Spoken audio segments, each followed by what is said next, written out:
Hello and thanks for joining us from our studios in Israel. I'm Aaron Porras here with ILTV's Morning Briefing.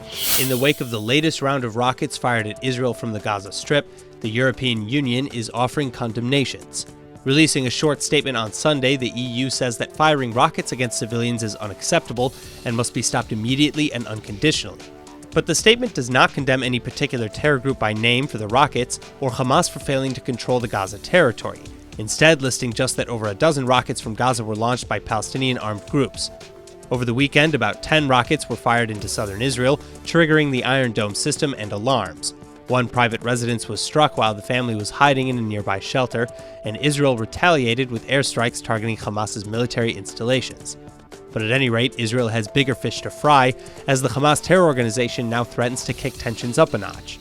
Hamas leader Yahya Sinwar on Sunday said that Hamas could take advantage of the vacuum in Jerusalem's leadership, i.e. that without a government formed to approve budgets or discuss security issues such as the Iranian threat, quote, "We are ready to secure the release of our prisoners and make all possible efforts to achieve that," end quote. And that does reveal a deeper issue with having such a record-long and continuing election process as well.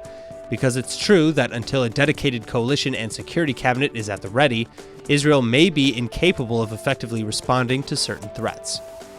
It's day 12 of Benny Gantz's historic bid to form a government in Israel, and it seems like talks are finally moving forward, even if just at a crawl's pace. Also, not surprising is that the majority of the public supports these negotiations, as a new survey by the Israel Democracy Institute now reveals. The report released on Sunday claims that a 62% majority of Israelis would support their respective parties in joining a coalition under the Blue and White Party and its chairman Benny Gantz, including nearly half of voters on the right, the Joint Arab List, and even the Likud. Supporters of the religious Jewish parties were more reluctant, however, over sitting with the Blue and White's number 2, Yair Lapid.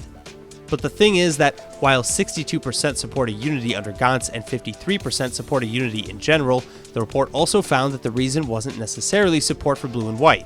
Rather, it's simply an aversion to third elections. In fact, only 17.5% of respondents supported a third vote, while only 43% say they're optimistic about the future of democracy in the country in general. But as third elections become a more pressing reality, the 55-member-strong right-wing bloc appears to weaken more and more, making way for a coalition to finally take form, regardless of who's in charge.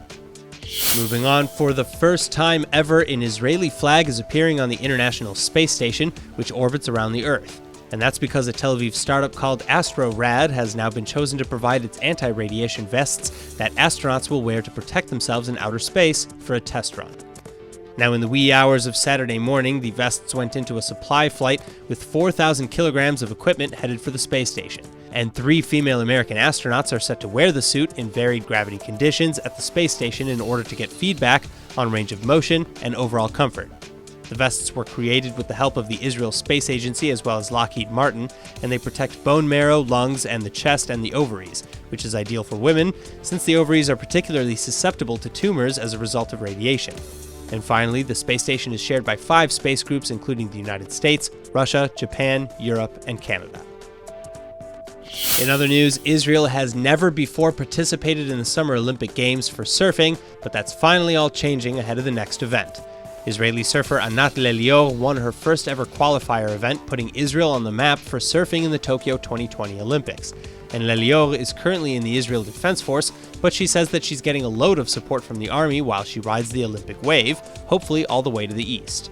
After taking first place at the August World Surf League event, Lelior went on to qualify for the Olympics in another match 3 weeks later. And the Surf Pro will represent Israel under the women's European slot. But only 2 of each gender are allowed to compete per country, and Lelior's spot on the team has not been confirmed. Still, Lelior says that surfing has allowed her to make friends from Iran, Costa Rica, and Hawaii, and she's being sponsored by an investment company and surf shop here in Israel, saying that because of this experience, she's expecting even more from herself. All right, that's all for now. Follow us on Facebook at Israel English News and, of course, on Twitter at ILTV News. I'm Aaron Porras, and see you later with our main daily broadcast from Israel at 2 p.m. Eastern Time.